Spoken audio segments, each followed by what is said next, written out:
Hello friends, देखिए इस video में हम आपको बताएंगे कि जो आपका लास्ट 20 डेज बचा हुआ एग्जाम्स का, तो इसमें आप कैसे प्रिपेयर करें, कैसे क्योंकि आपका सिलेबस का कोई पता रहता नहीं है। तो आप इस बीच में आप कैसे प्रिपेयर करेंगे ताकि आप अपना एग्जाम को एटलीस्ट क्वालिफाइड कर जाएं। देखिए यहाँ पे आपको ऐसा नहीं कि अगर आपको यहाँ पे 55 मार्क्स का जो एग्जाम्स आपका होने वाला है, जिसमें 15 मार्क्स का आपका रीजनिंग होगा और 40 नंबर का 40 मार्क्स का अपना अपना सब्जेक्ट से होगा, पीआरटी, टीजीटी और पीजीटी। और रही बात नॉन टीचिंग के लिए, तो नॉन टीचिंग का भी यही सीन है, 15 मार्क्स का आपका रीजनिंग होगा और 40 मार्क्स का जो भी आपने एलडीसी, यूडीसी, नर्स जो भी आपने अप्लाई किया उससे आपको एग्जाम्स में क्वेश्चंस पूछे जाएंगे। ओके, तो ऐसे में आप कैसे प्रिपेयर करें ताकि आप अपना एग्जाम को एटलीस्ट क्वालिफाइड कर पाए। और इसमें जो क्वालिफाइंग मार्क्स होगा कोई बताया नहीं जाता, लेकिन हम आपको बता रहे हैं 55 में एटलीस्ट आप 35 ले आते हैं तो इतना में आप क्वालिफाइड कहलाओगे। उसके बाद आपको पेक सर्टिफिकेट दिया जाता है। तो बेसिकली वीडियो तो थोड़ा लॉन्ग हो सकता है, लेकिन लगभग हम आपको क्लियर कर देंगे कि आपको एक्चुअल में क्या पढ़ना है, कैसे पढ़ो ताकि आप अपना एग्जाम्स को क्वालिफाइड कर लेंगे। टेलीग्राम चैनल से देखिए ऐड हो जाइए, क्योंकि वहीं पे हम आपको एक सेंटर सिलेक्शन के लिए बताएंगे। अभी आप लोग सेंटर सिलेक्शन को लेकर टेंशन मत रहिए, हम आपको इन्फॉर्म कर देंगे। टेलीग्राम पे लिंक सारा कुछ दिया हुआ है डिस्क्रिप्शन बॉक्स में। और जिनको भी मटेरियल चाहिए पीडीएफ परचेस करना है तो लास्ट में वीडियो को देखिए, हम लास्ट में उसके बारे में डिस्कस किए हुए हो। ओके, तो यहाँ पे देखिए हम लोग बात करने वाले हैं। देखिए 3 फेज में हमने यहाँ बना कर लिखा है ताकि फर्स्ट फेज में आप क्या करो, सेकंड फेज में आप क्या करो, थर्ड फेज में आप क्या करो। देखिए नॉन टीचिंग वाले कैंडिडेट के लिए हम स्पेशल यहाँ पे कुछ पहले ही हम बता दे रहे हैं ताकि आप लोग कंफ्यूज ना करो। देखिए आपका 15 मार्क्स को तो हम आपको दे रहे हैं कि 15 मार्क्स को आपको रीजनिंग मेरे पीडीएफ से कवर हो जाएगा। ओके, लेना होगा तो लास्ट में वीडियो को देख लीजिएगा। अब उसके बाद जो 40 नंबर का है ना, उसका मेरे पास सिलेबस है, लेकिन उस सिलेबस में आपको प्रॉपरली नहीं दिया हुआ, ऑफिशियल नहीं है। लेकिन हाँ, कुछ ना कुछ तो आपको जरूर हेल्प होगी, उतना तो हम बनाकर दे दिए हैं ताकि आपको कहीं से भी कोई ऑफिशियल जारी नहीं करता है सिलेबस, लेकिन उसके थ्रू आपको कुछ ना कुछ तो जरूर पता चल जाएगा कि हाँ एक्चुअल में हमको पढ़ना क्या है। तो आप लोग सिंपली क्या करोगे ना कि 15 मार्क्स का रीजनिंग तो आप पूरा मजबूत कर लो कि हाँ कम से कम 15 मार्क्स के लिए तो आपको टेंशन नहीं रहेगा, जो दिया है सिलेबस उसमें तो दिक्कत नहीं होना चाहिए। अब उसके बाद 40 मार्क्स का होगा तो कुछ क्वेश्चंस ऐसे भी आएंगे जिसमें आप एट ए टाइम आप बना भी सकते हो, है ना। और रही बात की कुछ क्वेश्चंस ऐसे रहेंगे कंप्यूटर से रिलेटेड, नॉन टीचिंग वाले कैंडिडेट बस हम ये आपको सजेस्ट करेंगे आपका कंप्यूटर नॉलेज होना चाहिए। कंप्यूटर रिलेटेड से आपका क्वेश्चंस आएंगे ही आएंगे। जैसे कि नर्स हो गया तो नर्स का तो नर्सिंग से आएगा जो आपने बुक्स पढ़ा होगा। अब इसमें बहुत कैंडिडेट म्यूजिक होंगे, डांस होंगे, लाइब्रेरी होंगे। तो देखिए ऐसे में आप लोग कौन सा बुक को पढ़िएगा, तो आप जो भी जैसे जो भी कोर्स किए होंगे, जैसे म्यूजिक का, डांस का, लाइब्रेरी का, तो उसमें जो भी आपने बुक्स को पढ़ा होगा ना, बस वही बुक्स लेकर पढ़िए। फिजिकल एजुकेशन का जो बुक्स होगा 9 to 12 का, उसको उठाकर पढ़िए। अब आ जाते हैं हम लोग टीचिंग वाले कैंडिडेट पे। ओके, नॉन टीचिंग का बस इतना ही था, पीडीएफ लेना होगा तो लास्ट में आप देख लीजिएगा। देखिए फेज 1 में बेसिकली आप करेंगे क्या, तो फेज 1 में आपको क्या करना है, रीजनिंग प्रैक्टिस करना है। अब रीजनिंग प्रैक्टिस के लिए हम तो आपको देंगे। अब उसके बाद बुक्स कौन सा पढ़िए।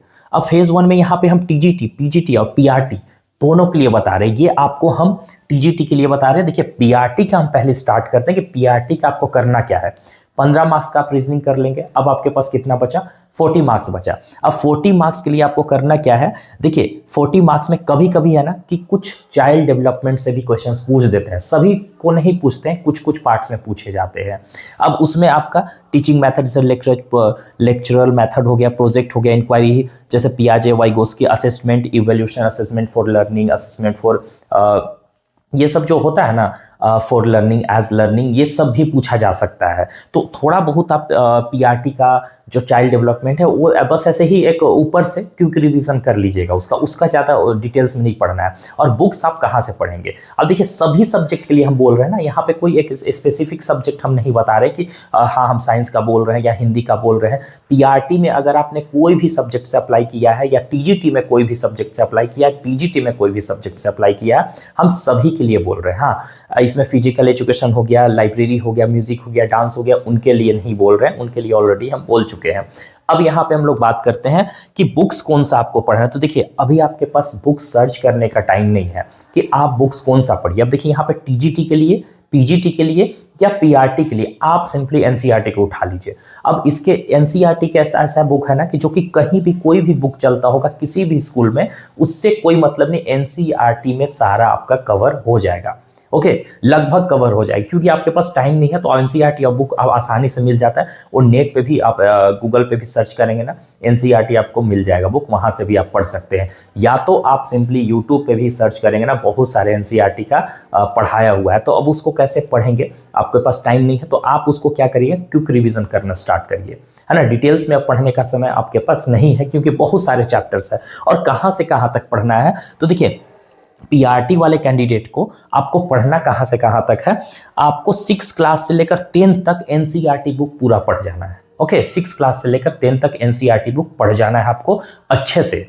ओके, अब अच्छे से पढ़ने का तो समय नहीं है आपके पास, लेकिन हाँ, क्विक रिवीजन करना स्टार्ट कर दीजिए। अब एनसीईआरटी बुक को ही फॉलो कीजिए, बस हम यही बता रहे हैं। उसके बाद हम जो आपने चाइल्ड डेवलपमेंट के लिए बोला है वो, अब एनसीईआरटी बुक सबका होता है, या तो आपका साइंस एसएसटी है, फिर या तो फिर आपका संस्कृत है, इंग्लिश है, सबका एनसीईआरटी रहता है, सब कुछ पढ़ना स्टार्ट कर दीजिए। अब देखिए, ऐसे में आप लोग अभी तो ऐसा नहीं कि डीएवी पे ही डिपेंड होंगे, तो ऐसे में बहुत सारे आप प्रिपरेशन कर रहे हो, कोई भी अदर कंपटीशन एग्जामिनेशन के लिए प्रिपेयर कर रहे हो, या केवीएस हो गया, एनवीएस हो गया, इसके अलावा भी एसएससी हो गया, रेलवे हो गया, या फिर बहुत सारे। तो ऐसे में हम आपके लिए टेक्स्ट बुक पे कुछ लाए हुए, जिसके थ्रू आप परचेज करके 1 साल के लिए आपको मिल जाएगा, और जिसमें आप आसानी से अपना मॉक टेस्ट दे सकते हैं, और अपना एक जोल में आप अपना एरिया को भी देख सकते हैं कि आप कहाँ पे वीक है, आपका कौन सा सेक्शन में वीक है। तो यहाँ पे बहुत सारे ऐसे आपको फैसिलिटीज दिया जाता है टेक्स्ट बुक में। तो चलिए उसको हम एक बार देख लेते हैं, उसके बाद हम टीजीटी पीजीटी के बारे में बात करेंगे। बुक में अगर आप पास को परचेज करना चाहते हैं तो सिंपली आप यहाँ से देख सकते हैं कि आपको कितना पे करना होगा। अगर आप पास प्रो को परचेज करते हैं तो 351 आपको रुपीज़ देना पड़ेगा, जिसका आप दे सकते हैं कब से कब तक है, 12 से 13 दिसंबर के बीच में। अगर इसके बीच में आप परचेज करते हैं तभी ये आपका प्राइस लगेगा, अदरवाइज फिर प्राइस बढ़ सकता है। उसके बाद फिर आपका 439 ये पास प्रो मैक्स के लिए है। और इसके अलावा अगर आप मेरा कूपन कोड को यूज़ करते हैं SID12, तो इसके बाद आपको 12% का डिस्काउंट देखने को मिल जाएगा। मतलब अच्छा खासा डिस्काउंट मिल जाएगा, 1 साल के लिए आप टेंशन फ्री हो जाओगे। और इसमें आपको बेसिकली क्या क्या मिलता है, तो इसके साथ जो आपको मिलने वाला है, एक सब्सक्रिप्शन में 900 प्लस एग्जाम्स प्लस में 2 लाख मॉक टेस्ट आपको मिलेगा, जो कि मॉक टेस्ट आपके लिए कितना बेनिफिशियल होता है। एग्जाम से पहले एकदम हूबहू आपको ऐसा लगेगा कि हम एग्जाम में बैठे हुए हैं। ओके, और लिमिटेड प्रैक्टिस कर सकते हैं, री अटेम्प्ट कर सकते हैं वाइज टेस्ट, ताकि आप अपना एरिया जो भी वीकनेस एरियाज है उसको आप क्लियर कर और उसके अकॉर्डिंग अपना तैयारी करिए। और उसके बाद यहाँ पे 12 लैंग्वेज में भी अवेलेबल है। इस बुक के जरिए इतने कैंडिडेट ने क्लियर किया था एसएससी जीडी एग्जाम, जो कि आप स्क्रीन पे देख। और जैसा मॉक टेस्ट रहता है ना, यहाँ पे एसएससी जीडी का जो मॉक टेस्ट आया था, जो क्वेश्चंस यहाँ पे आपका मॉक टेस्ट में दिया गया था, एकदम हूबहू आपको same to same SSC GD exam में भी देखने को मिला। तो ऐसे बहुत सारे एग्जाम्स हैं, आप मतलब टीचिंग हो या नॉन टीचिंग हो, कोई भी आप एग्जाम्स प्रिपेयर कर ही का यहाँ पे मॉक टेस्ट है। और इस मॉक टेस्ट के थ्रू आप आसानी से अपना एग्जाम को क्वालिफाइड कर सकते हैं। यहाँ इतना मॉक टेस्ट दिया जाता है ताकि आप एकदम जाएंगे तो कुछ क्वेश्चन ऐसे रहेंगे कि हूबहू आपको देखने को मिल जाएगा। और स्पेशली अगर एसएससी जीडी का प्रिपेयर कर रहे हैं तो यहाँ पे आपको टोटल 774 टोटल टेस्ट देखने को मिलेंगे। सेक्शनल टेस्ट आपका 75 होगा और PYQ 259 होंगे। और कुछ क्वेश्चंस ऐसे होंगे कि जो कि हूबहू आपको देखने को मिलेगा एग्जाम्स में। तो ऐसे हम सिर्फ एक का बता रहे हैं, ऐसा बहुत सारे एग्जाम्स है जो भी टीचिंग हो या नॉन टीचिंग, कोई भी एग्जामिनेशन के लिए आप करें तो टेक्स्ट बुक पे आप जुड़ेंगे तो आपको कोई प्रॉब्लम नहीं होगी, आप आसानी से अपना एग्जाम्स को क्वालिफाइड कर सकते हैं। तो आपने देखा होगा और ये आपके लिए बेस्ट होगा, क्योंकि अगर आप अदर एग्जामिनेशन का तो प्रिपेयर कर ही रहे होंगे तो बेस्ट होगा, आप आसानी से उसको परचेस करिए। डिस्क्रिप्शन बॉक्स में लिंक दिया हुआ है एप्लीकेशन का भी, वहां से भी जाकर आप परचेस कर सकते हैं एप्लीकेशन को डाउनलोड करके। और टेक्स्ट बुक एक अच्छा, आप जानते होंगे, ऐसा नहीं कि इसके बारे में आप लोग नहीं सुने, फर्स्ट टाइम सुन रहे होंगे, इसके बारे में सब लोग जानते हैं। तो देखिए पीआरटी का हो गया, तो पीआरटी का हो गया यानी कि हम ये सब कंबाइंड बता रहे हैं ना, तो यहाँ चाहे वो टीजीटी हो या पीजीटी हो या पीआरटी हो, कंबाइंड हो। पढ़ने का प्रोसेस जो होता है ना सबका कंबाइंड होता है, बस लेवल अलग अलग होता है। लेवल इसका आपको 6 to 10, बस ये जान जाइए। आप 11-12 का भी क्वेश्चन पूछते हैं ये पीआरटी में, लेकिन आप 6 to 10 तक ही इसको पढ़िए। इतना में आपको बस क्वालिफाइड करना, माइंड में ये रखिए। हाँ, ये रखिए कि हाँ ज़्यादा से ज़्यादा मार्क्स हो ज़्यादा बेटर होगा, लेकिन आपको क्वालिफाइड करना है। अब रही बात टीजीटी का लेवल क्या होगा, तो टीजीटी का लेवल आपको 9 to 12 होगा। 9 to 12 कम से कम हम बता रहे हैं ना, ये ऐसा नहीं कि इससे भी ऊपर जा सकता है। और पीजीटी का लेवल क्या होगा आपका, तो 11 to ग्रेजुएशन, ठीक है, 11 टू ग्रेजुएशन। लेकिन अब 11 टू ग्रेजुएशन तक तो पढ़ने का समय नहीं है, तो आप 11-12 को कवर करिएगा, अच्छे से कवर करना होगा तब। अब यहाँ पे हम बात करते हैं कि करेंगे क्या, रीजनिंग प्रैक्टिस आपको करना है, जो कि 15 मार्क्स का होगा आपका। अब एनसीईआरटी बुक ही आपको पढ़ना, चाहे टीजीटी के लिए हो, चाहे पीजीटी के लिए हो, चाहे पीआरटी के लिए हो, सब एनसीईआरटी को बुक को पढ़ना स्टार्ट करिए। Got it. अब देखिए पीआरटी में 3 भी रहता है, 3 क्लास, लेकिन ये सब नहीं भी पढ़ेंगे तो आप उतना कर लीजिएगा, उतना क्लासेस तक आराम से कर लेंगे। अब इसमें आपको टीजीटी के लिए आपको सिंपली 9 टू 12 पढ़ाई करना है, जिसमें 9 टू 12 में जो भी आपका सब्जेक्ट होगा, स्पेशली साइंस और एसएसटी का सबसे आपको सेक्शन चूज करना है, जो कि ऑलरेडी हम वीडियो में बता चुके हैं बहुत बार, और आपको भी पता होगा। जैसे पीसीबी है और एसएसटी में आपका अलग अलग सेक्शन हो, तो उसमें कोई 2 सब्जेक्ट को आपको चूज करना है, उसी के अकॉर्डिंग आप पढ़ाई करिएगा, ठीक है। बाकी सब्जेक्ट का कोई चूज करने का देगा नहीं। और यहाँ पे आसानी से आप पढ़िए 9 टू 12 के लिए, और एनसीईआरटी बुक को ही फॉलो करिए, कोई अदर बुक में मत जाइए। ये बुक आपको ऑनलाइन भी अवेलेबल होता है, कहीं से भी आसानी से मिल जाता है। अब फेज 2 में आपको करना है क्या, मॉक टेस्ट। तो मॉक टेस्ट तो आपको कहीं मिलता नहीं है, नेक्स्ट ईयर से हम ही आपको प्रोवाइड करेंगे मॉक टेस्ट के लिए। किसी तरीका से हम देख रहे हैं, कुछ ना कुछ हो तो हम आपको लिए बहुत ज़्यादा हेल्प होगी मॉक टेस्ट से, कि किस टाइप से क्वेश्चंस आते हैं, क्या रहेगा, कैसे रहेगा, सारा कुछ हम क्लियर करेंगे। लेकिन अभी रिवीजन करिए आप लोग, ठीक है, रिवीजन करिए और एक नोट बना लीजिएगा, जो भी पढ़िएगा ना एक शॉर्ट नोट बना लीजिएगा। फेज 3 में क्या जाइए, जो भी आपने बनाया है उसको एक हैंड रिटन नोट बना लीजिए। जैसे कुछ पढ़ रहे हो तो उसको हाथ से लिखते जाइए और उसी नोट्स को कंटिन्यूअसली रिवाइज करते जाइए, ठीक है।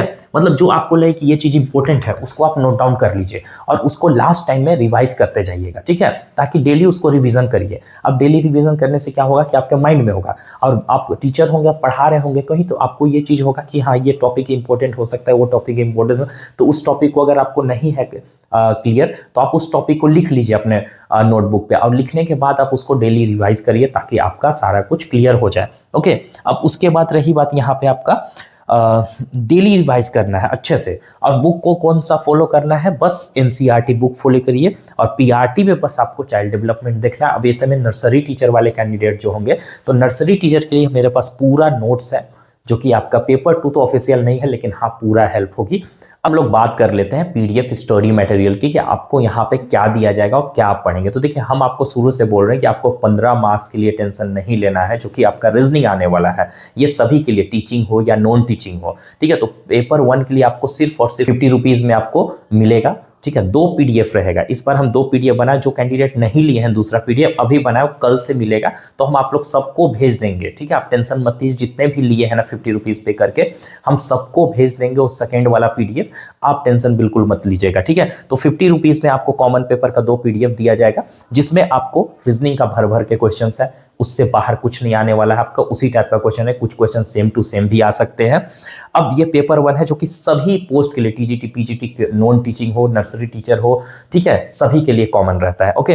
अब उसके बाद नर्सरी टीचर वाले कैंडिडेट क्या करेंगे, तो मेरे पास उनका पेपर 2 का भी है, जो कि आपको 99 रुपीज़ पे करना होगा। ओके। अब इसमें पेपर 2 का ऑफिशियल नहीं, लेकिन हाँ हेल्प होगी। अब नॉन टीचिंग वाले कैंडिडेट के लिए 70 रुपीज़ पे करना होगा, लेकिन नॉन टीचिंग में ऐसे जैसे असिस्टेंट हो गया, आपका लाइब्रेरी असिस्टेंट हो गया, उसके बाद फिर आपका लैब, केमिस्ट्री लैब हो गया, फिजिक्स हो गया, और बायोलॉजी हो गया, कंप्यूटर हो गया, ये सब का मेरे पास पेपर 2 का नहीं है। तो ऐसे में आप लोग सिर्फ और सिर्फ पेपर 1 लीजिएगा, जो कि कॉमन रहेगा। ओके। अब उसके बाद फिर आपका जिनका इसके अलावा जो है 70 रुपीज़ पे करेंगे, तो आपको नॉन टीचिंग का भी एलडीसी, यूडीसी, आपका अकाउंटेंट हो गया, एडमिनिस्ट्रेशन हो गया, प्लस में नर्स हो गया, म्यूजिक हो गया, डांस हो गया, ये सब का आपको मिल जाएगा पेपर 2 का भी, जो कि ऑफिशियल नहीं है, लेकिन हाँ हेल्प होगी। इस पर आप फुल्ली डिपेंड मत रहिएगा। अब इसको पे कैसे करना है, अगर आप यहाँ से पे नहीं करते, जो ये क्यूआर कोड दिख रहा है, यहाँ से आप पे कीजिए, और ये वाला व्हाट्सअप नंबर पे आप मैसेज कर दीजिए, आपको 1 से 2 घंटा या तुरंत भी मिल जाएगा, ठीक है। हम स्कूल में रहते हैं, इसीलिए आपको एट ए टाइम नहीं प्रोवाइड करा पाते हैं। और नीचे जो आपका ये नंबर दिख रहा है, इस नंबर पे भी आप मैसेज कर दीजिएगा। अगर आप यहाँ से पे करके नहीं आते तो मैसेज कीजिएगा, वहाँ पे हम आपको क्यूआर कोड भेजेंगे, वहीं पे आप अपना सब्जेक्ट पोस्ट वगैरह लिख कर बताइएगा, जो भी है हम आपको प्रोवाइड करा देंगे, या यहाँ से भी पे करके आइएगा, तो मेरे लिए ज़्यादा इजी होगा कि हम डायरेक्टली आपको पीडीएफ ही प्रोवाइड कर दे। ओके। सो होप सो आपको पता चल गया हो कि कौन कैसे, ऐसे बहुत सारे हर एक वीडियोस में पीडीएफ के बारे में डिस्कस किया हुआ है। तो यहाँ नहीं समझ में आए दूसरे में जाइए, दूसरे में नहीं समझ में आए तीसरे में जाकर आप देख सकते हैं। ओके। होप सो आपको क्लियर हो गया होगा क्या है क्या नहीं। Bye, take care everyone.